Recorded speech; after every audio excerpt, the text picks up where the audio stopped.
তো বন্ধুরা, আপনাদের দাদা এখন মিস্ত্রিদের জন্য চা নিয়ে যাচ্ছে। দেখতেই পাচ্ছেন, ও খুবই ব্যস্ত এখন। আমিও করে দিই, আবার ও করে দেয়।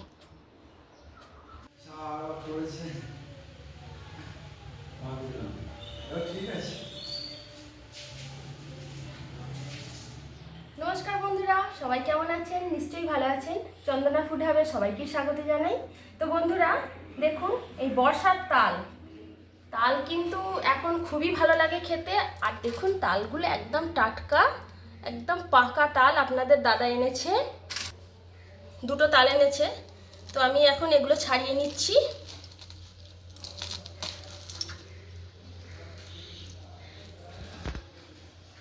তো বন্ধুরা দেখতেই পাচ্ছেন, ঘরের কাজও চলছে, তার মধ্যে আবার এই রান্না বান্না, আবার এই এই ফুরুলির জোগাড় সকাল থেকেই শুরু হলো। কাজের আর শেষ নেই সারাদিনে। তো এইভাবে তালটাকে আমি ছাড়িয়ে নিচ্ছি। এই তাল ছাড়াতেই কিন্তু খুবই বিরক্তকর একটা ব্যাপার। দেখুন, এইভাবে আগে তালের আঁশগুলোকে বার করে নিতে হবে। এই যে কালো ছালটা আছে, না হলে কিন্তু তালটা শাঁস বের করা যাবে না।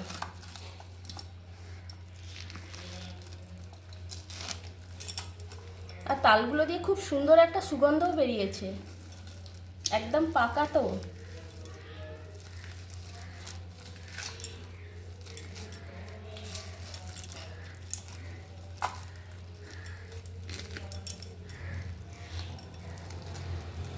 এইটাকে আমি পুরো ছাড়িয়ে নিয়েছি। এবারে এটাকে পুরো জল দিয়ে চটকে মাখতে হবে, তারপরে কিন্তু শাঁসটা বেরোবে। আরও একটা আছে, এটাও আমি ছাড়িয়ে নিচ্ছি।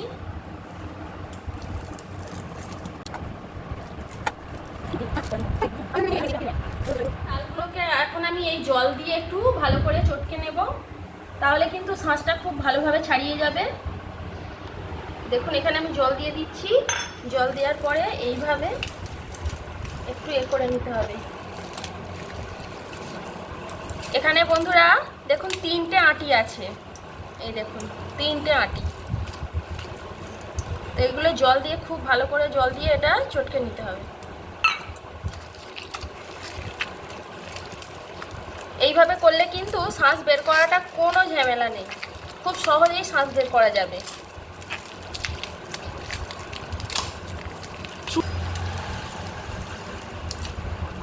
যাদের কাছে চুবড়ি নেই, তারা কিন্তু এরকম চিপসারে করেও তাহলে শাঁসটা বের করে নিতে পারেন। এই যে খুব সহজেই কিন্তু একদম হয়ে যাবে। এই দেখুন,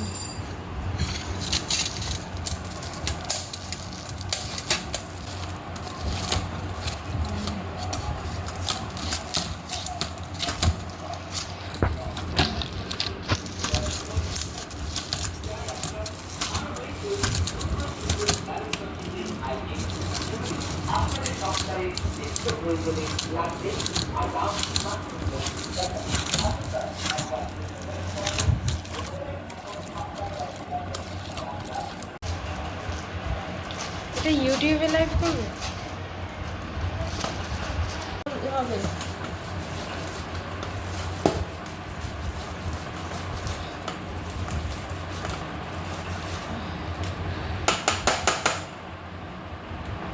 যত করছো তত। তো বন্ধুরা দেখুন, তালের পুরো শাঁসটা বার করা হয়ে গেছে। আর দুটো তাল থেকে কতটা শাঁস বেরিয়েছে।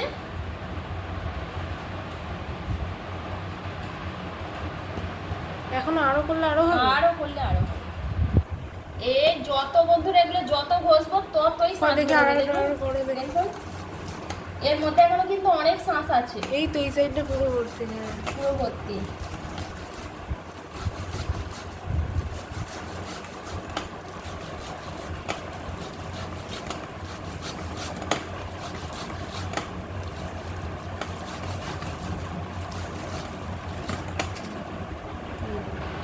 যত ঘষবে ততই বেরোবে।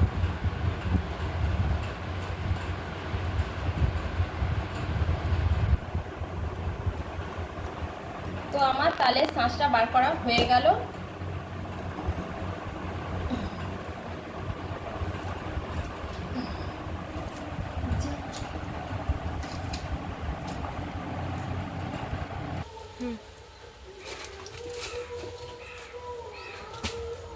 বন্ধুরা, এই তাল থেকে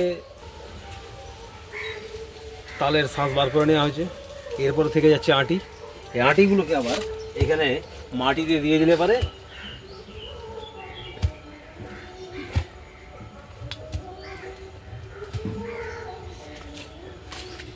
এই তালের আঁটিগুলোকে মাটিতে দিয়ে দিলে পারে আবার এই আঁটিটাকেও খাওয়া যাবে পরে, সেটাও আপনাদের দেখাবো। এটা হতে বেশ কিছুদিন সময় লাগবে, প্রায় মাসখানেক 30 দিন মতো সময় লাগবে। এরপরে এই আঁটিটাকেও খাওয়া যাবে কেটে। তো চলুন বন্ধুরা, আমাদের গাছের পেঁপে নিয়ে এখন বসে পড়েছি। এই পেঁপে দিয়ে আজকে একটা তরকারি বানাবো, নিরামিষ তরকারি। এই পেঁপে তরকারি খেতে আমাদের বাড়িতে সবাই খুব ভালোবাসে। আর নিজেদের গাছের পেঁপে, প্রচুর পেঁপে হয়েছে আমাদের গাছে। এখন তো সব পেকে পেকে নষ্ট হয়ে যাচ্ছে, তাই আধ পাকা পেঁপেগুলো নিয়ে আমি কিন্তু তরকারি করি, খুবই ভালো লাগে খেতে। তো আপনারা কে কে এই পেঁপের তরকারি খেতে ভালোবাসেন অবশ্যই আমাকে কমেন্ট করে জানাবেন। তো তরকারিটা আমি বসিয়ে দিয়েছি, জিরে, পাঁচফোড়ন এইসব দিয়ে, ফোড়ন দিয়ে, শুকনো লঙ্কা। আর এদিকে চিকেন হবে, চিকেনের জন্য পেঁয়াজ কেটে নিয়েছি। আর চিকেনটাকে ভালো করে ম্যারিনেট করে প্রায় 2 ঘন্টার মতো রেখে দিয়েছিলাম। তো চিকেনটাও বসিয়ে দিয়েছি, পেঁয়াজগুলো একটু ভালো করে ভেজে নিচ্ছি। তো বন্ধুরা, ঘরের কাজ চলছে, তাই বেশি কিছু এখন করতেই পারি না, যতটা সহজে যেটা হয়ে যায় সেটাই করি। তো যে সকল বন্ধুরা এখনও চ্যানেলটি সাবস্ক্রাইব করেননি তারা প্লিজ চ্যানেলটি সাবস্ক্রাইব করে আমার পাশে অবশ্যই থাকবেন। তো এদিকে পেঁপের তরকারিটা একদম রেডি হয়ে এসেছে, আর এদিকে চিকেনটাও বসিয়ে দিয়েছি। তো দুদিকে রান্না করলে খুবই তাড়াতাড়ি রান্নাটা হয়ে যায়। তো চিকেনটা ভালো করে কষিয়ে নিয়ে রান্নাটা করে নিচ্ছি ঝটপট।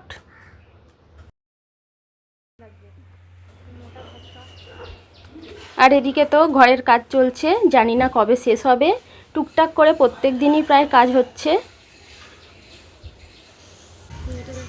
এবারে বন্ধুরা, রান্নাবান্না তো হয়ে গেছে, এবারে আমি তালটাকে ভালো করে কাইয়ে নিচ্ছি। তো এটাকে তাল কাওয়ানো বলে। তালটাকে কড়াই দিয়ে ভালো করে গরম করে নিতে হবে।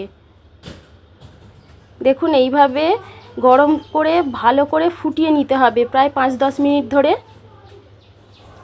আর এইভাবে করে রাখলে বন্ধুরা তালটা অনেক দিন সংরক্ষণ করে রাখতে পারবেন।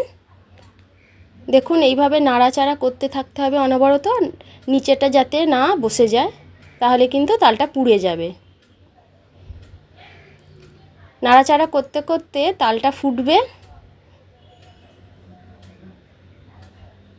কারা কারা বন্ধুরা এইভাবে তাল সংরক্ষণ করে রাখেন আমাকে অবশ্যই কমেন্ট করে জানাবেন। তো দেখুন, তালটার মধ্যে বলক এসে গেছে, এইভাবে ফুটতেই থাকবে ফুটতেই থাকবে। তালের মধ্যে যে জলটা আছে সেটা একদম মরে যাবে ফুটে ফুটে, তবেই কিন্তু তালটা ভালো থাকবে। কারণ তালের মধ্যে আগেই আমি অনেকটা জল দিয়েছি, জল দিয়ে তালের কাইটা বার করেছিলাম, সেটা দেখেছেন। তো এইভাবে কিন্তু ভালো করে ফুটিয়ে নিতে হবে। তালের মধ্যে যেন একটুকু জল না থাকে। আর এইভাবে অনবরত নাড়াতে নাড়াতে দেখবেন তালটা একদম ঘন হয়ে আসবে, আর তাল থেকে খুব সুন্দর একটা সুগন্ধও বেরোবে। তখনই জানবেন তালটা একদম রেডি হয়ে গেছে।